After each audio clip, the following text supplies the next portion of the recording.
Welcome to What's Your Story? I'm your host, James Ransom Reed Jr. Have you found it difficult to discuss what you're thinking with somebody else? Do you often find yourself in conflict or confrontation over differing viewpoints? Are you longing to be able to simply sit down and talk with someone and walk away feeling that you were respected and you respected the other person? Well, if you're thinking that way, you're not alone. My show tonight is about civility training. I have two very special guests who are going to explain what it is, where it's taking place, tell us a bit about themselves, and hopefully get you involved in becoming more civil in your daily activities. My guests are Carly Henderson and Ramla Shaikh. They're here tonight to share with you this wonderful story about people coming together to communicate. I'm going to start off by saying, welcome to the show, guys. Thank you. Thank How are you you doing? I'm doing very, very well. Thank you so much for coming out and sharing this. So, Ramla, why don't we start with you? Tell us a little bit about yourself and your background and so forth. Okay, so Assalamu alaikum wa rahmatullahi wa barakatuh. Peace be upon you all. My name is Ramla Shaikh, as Jim already said. I'm a resident of Avon, and I'm married to this wonderful guy named Naseem Shaikh, and I'm a mother of 3 children. I basically am a member of Farmington Valley American Muslim Center. It's also called FVAMC. I was born and raised for a bit in Pakistan, and then got married to my husband, Naseem Shaikh, and got intercompany transferred to United States from Middle East. And I've been here for 34 years, and this is my home, basically. I'm an American Muslim, originally from Pakistan, and I think that's it. Okay, that's fine. Yeah. Carly, what about you? What's your story? Tell us about yourself. Well, my name is Carly Henderson. I am an opera singer and makeup artist from Avon. An opera singer. Yep. If you haven't heard Carly, I have. Wow. Go, Carly. Thank you. So like I said, I am an opera singer and makeup artist from Avon, and I am a member of the Avon Congregational Church, and I am heavily involved in the community as much as I possibly can be, and I am very excited to dive in and talk about this civility training. How is it you got involved with this in the first place? What got you involved? Last year, we were approached by... We being whom? We being the fledgling Social and Environmental Justice Committee at the Avon Congregational Church. Okay. Was approached by Pastor Chris Salamini at the church about a grant that the Avon Together Fund, which is part of the Hartford Foundation for Giving, was giving out. And we decided as a group that we wanted to apply for a grant to do some civility training. Given the level of political vitriol, divisiveness, and all of the other craziness that had gone on since the 2020 election season, we really wanted to see what we could do to help bridge that divide. So what we did was we applied for this grant. We found some facilitators, and we ended up winning the grant. And so now we will be hosting this program on June 4th, 2 sessions of this program on June 4th to bring this civility training into our community. Ramla, how did you get involved with this? So I think Avon Congregational Church reached out to our Farmington Valley American Muslim Center to see if we were interested in helping us facilitate this training. So the president of FAMC asked me if I would be interested in helping and facilitating with this training. So I said yes. So I'm here now. What is civility training and why is it necessary? Carly? Sure. Civility training is sorry. Right. It is teaching by these two facilitators out of Texas who are retired ministers. Okay. And they have been doing this for the last few decades, specifically focused on politics especially. And what they do is they come in and they do 4-hour sessions that have 4 different segments. And within that, they teach you how to have civil discussions, how to talk about divisive subjects without being disrespectful, disagreeable, argumentative, etc. Is that possible, you think? I think it is. With the issues we face today? I know it's really difficult, especially with things like our current situation with Roe v. Wade. Absolutely. So is it possible to be civil to each other? I think it can be. I think it's difficult but necessary. I think we can have, as my mom keeps saying, she's also on our committee, we can disagree without being disagreeable. I think it's possible, and I'd like to see us try. Ramla, what do you think? Can we get through this mess? Yes, I think so. If we, in this training, the objective is to provide tools and means and ways for people for them to be able to not just speak, but to listen to other people, to listen to other point of views and be rational and calm, and try to come if they don't even agree, they can just listen to each other, and then they can mutually decide with civility and not stoop to like bad language or yelling competition or whatever. Well, you know, that's an interesting point because Yes.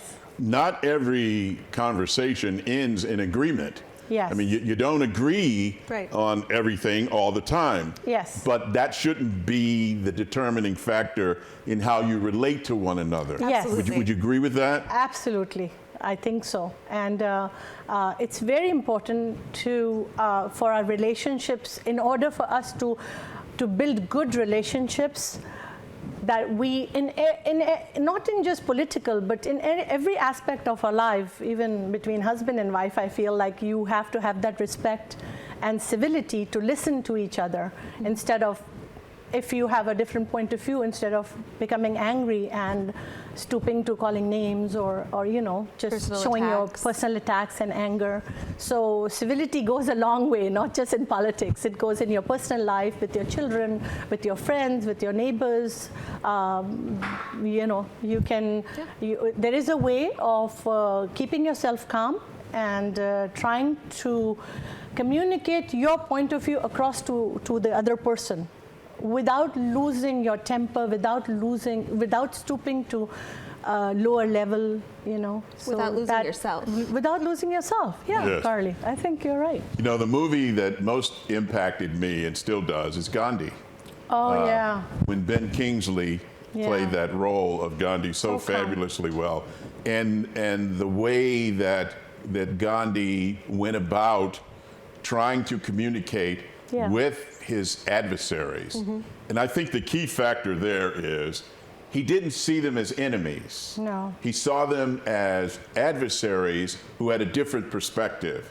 And he was able, through civility, without raising his voice or No. firing a shot, to be able to connect with people in a way. And another point here, it doesn't always happen the first time you sit down with somebody. Absolutely No. not. No. It's no magic. Bang, No, here we no. go. We No. got this. Yeah. Right. Would you agree with that? Absolutely. I think it's one of those things that takes work, it takes time, it takes effort, and it's one of those things where you're not going to get it right every time. Oh no, the first time out, forget about it. It's going to take a lot of practice, and it's going to take effort from both parties. It's not just, okay, I have learned these skills, I am going to implement them, but that doesn't mean that the other person you're talking to It's is going going to to. embrace the same thing. And you have to be able to keep your calm and keep your cool and make sure you don't lose your own self in being able to have that conversation, because you don't want to compromise who you are and compromise your own civility for somebody else's. So you guys both said that ministers are doing this training. Actually, it's retired ministers. The Yes. women are former ministers, and now I suppose once you retire as minister, you're still a minister. Emeritus, yeah. But yes, they are former faith leaders and still do this training in politics, in interpersonal relations, in various aspects of civility. So what do you say, just listening to you thus far, it's going to be held at Avon Congregational Church. The church is where you got the grant, and you have your faith-based efforts involved. You have your faith-based efforts involved. Retired ministers are putting on you see a theme, you see a pattern here? Yes. Yeah. So what about, go ahead, speak to this. However, All right. there is absolutely no faith-based education involved whatsoever. Okay. And explain what you mean by that. Yeah. It is entirely non-denominational, non-faith-based. Okay. Nothing about Christianity, about Islam, about Nothing. Judaism, about anything. No proselytizing. No proselytizing, no church, no. You're not coming for a sermon. Okay, all right, okay. You're not coming to hear any, pastoral words. You're coming for a political workshop. A political workshop. Okay. A workshop on how to be civil. A workshop And on that how is to be it. civil. Also, without speaking about religions, every religion teaches you civility. No, I don't think so. Any religion teaches you to shout at other people, or to raise your voice, or to hit somebody, or to Or get hit somebody, angry. yeah, absolutely, yeah. First and foremost, we are humans. On that humanity level, we should be civil to each other. Without raising our voices, or without stooping to that level of.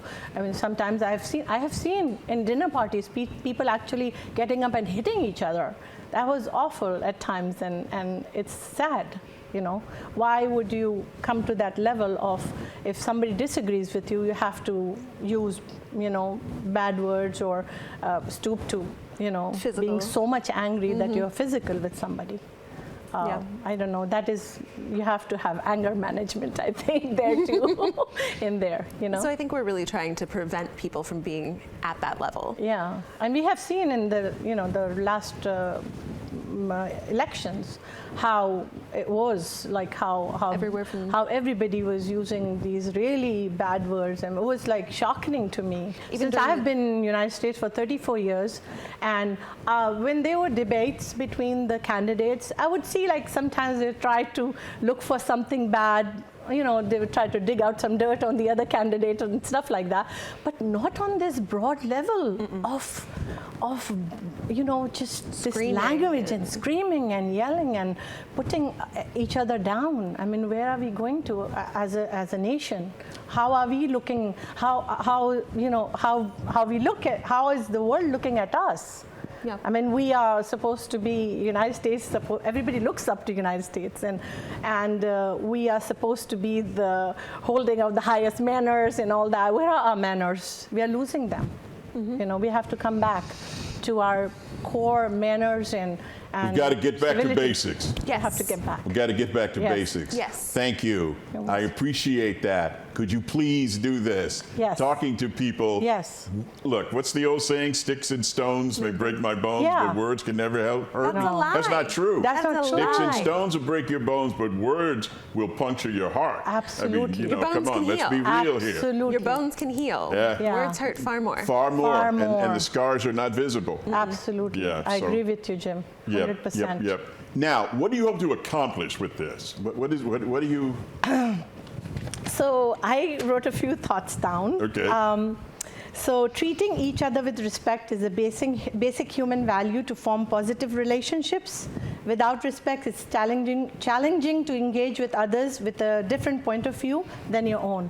So here, basically, we are trying to achieve that people have those tools when they are in that state of disagreement. They have the tool to control themselves, to hold themselves back, and to rethink their thoughts. Instead of getting angry, how can we calmly discuss the matter? Or even we disagree, we don't need to shout at each other, We can disagree calmly also. Carly?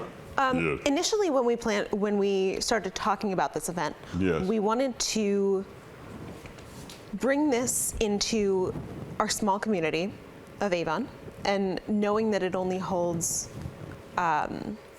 60 per session. And we wanted to be able to bring these small numbers of people together so that they could bring that outward into their daily lives and have a ripple effect into the larger community. Yes.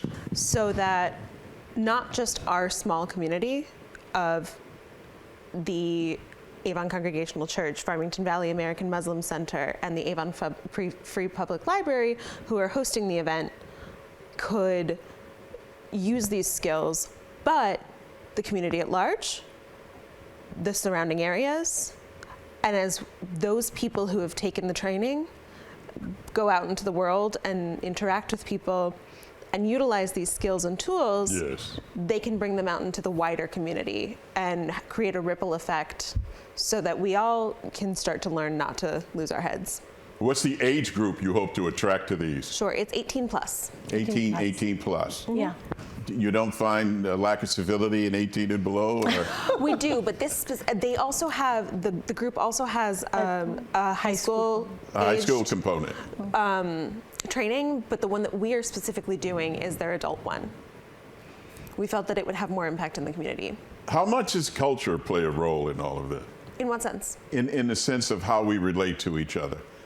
As in, like, people from different cultural backgrounds? Yeah, from people from different cultural backgrounds. How much is, American culture, the male, John Wayne, if you will, right? I mean, that's how we solve it, right? Yeah. I mean, so you're dealing with a cultural divide that is as old as the country, and you're dealing with leaders who are outright misleading and stoking fear in people.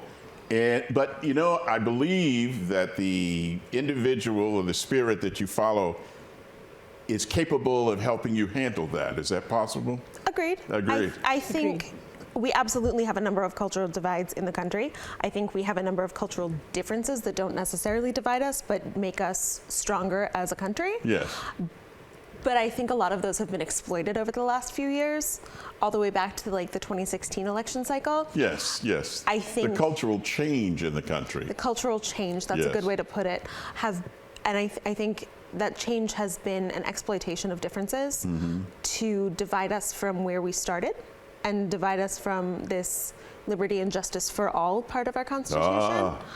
And I think that has been really difficult and trying on the country at large, because we do have these beautiful cultural differences. We do. We have such a rich tapestry of culture in this country. We do. It's a wonderful tapestry. And that's what makes us a great country. That's what makes us what we are. Yeah, that's what makes us a beautiful country. But those differences being exploited for division and political purposes, financial purposes. That's not okay, and that's what we need to start healing. It's a singer, Dave Mason. He had a song, "There ain't no good guys, there ain't no bad guys. There's only you and me, and we just disagree." Yes. And as I think about how ignorant I am of other cultures, say the Muslim culture or the Jewish culture, I would love to sit down and talk with people who are different. That's part of the reason I do a show like this, to bring people together so that we can see it is really possible for us to get along. Yes. We could do that. Absolutely. If we stop the madness and start respecting each other as we were intended to, then we can really solve problems. Yes. And I firmly believe that civility is a critical part of all of that. Absolutely. I really do. Like you said, Jim, earlier also, just now, that fear is the basic cause of the differences that are created, especially in cultures. Right. Like in religions, people follow different religions. Yes. And then the politically, sorry to say, the political system or the leaders, they try to divide us and create fear in each other's heart against different religions. And if you go to the norm, like in the norm, people are just people. They want the same things. And if you go to the upper political level, they have their own agendas. Yes. But they put in fear to divide us so that we can just hate each other. I don't know what the reason is. Well, for so this. they can further their agenda. Exactly. Yeah. Maybe. They can further their agenda and they can have more power. But as a country, it is we are at the loss. What do you hope the viewing audience gets from this program tonight? What do you hope they walk away with?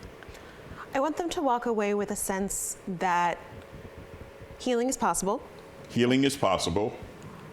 Is there some healing that needs to take place? Absolutely. Okay. I think after the 2016 election, 2020 election, and going into now with the midterm election cycle, we need some healing. We need some healing. We need some coming together. We need to figure out how to bridge these divides that have been created. Yes. And we need some civility. And I think I would like my main goal here. Yes. Oops, sorry. My main goal here is to bring the viewers a sense that it's possible. With this program, we are really trying to make it possible. Ramla? I just have a comment about social media. So through social media now, our children, adults are hiding behind. It's easy to be nasty. Yes. It's easy to be nasty. Some things that you can't say to somebody's face. Yep. You just write it down and you feel, oh, I've done it, But that's what is hurting people. That is what is hurting them, because nobody is teaching them that is wrong. That you can just outright, whatever you feel, just you say it to other people and you hurt other people. You cannot just come out and say whatever you want. Right. It's free speech is there, but not free speech on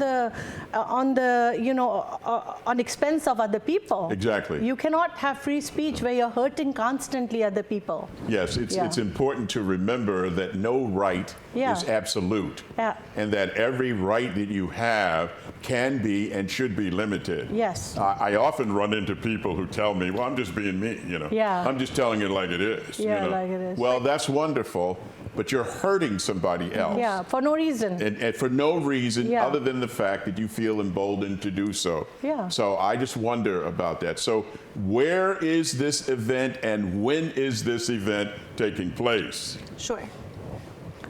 This event is going to be on June 4th at Avon Congregational Church in Avon. There are going to be 2 sessions from 8 to 12 and then from 1 to 5. You can sign up on Avon Free Public Library, go to the events, current events, and drop down.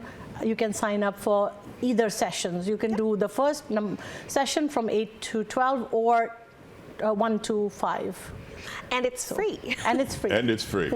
But it's going to be a phenomenal session. Yeah. Absolutely. I think, yes, they're long, Yeah, but they're worth they're it. worth it.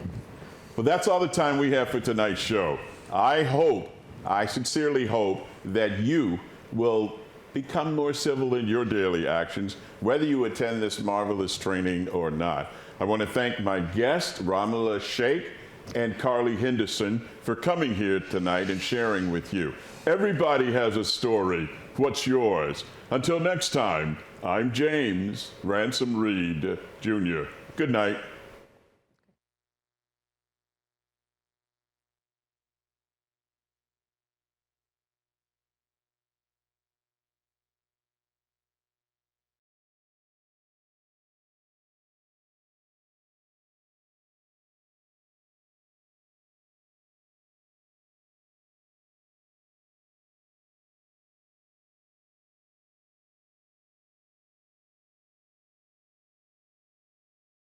The Saybrook Fish House in Canton has been serving fresh seafood, chicken, and steak entrees for 34 years, offering 3 cozy dining room settings, a newly renovated pub with craft beer, wine by the glass, specialty cocktails, and a lighter fare menu. Open for lunch and dinner 7 days a week. Reservations accepted for parties of 2 to 42, and gift certificates are also available. The Saybrook Fish House, nestled at the crossroads of Route 44, 202, and 179 in Canton.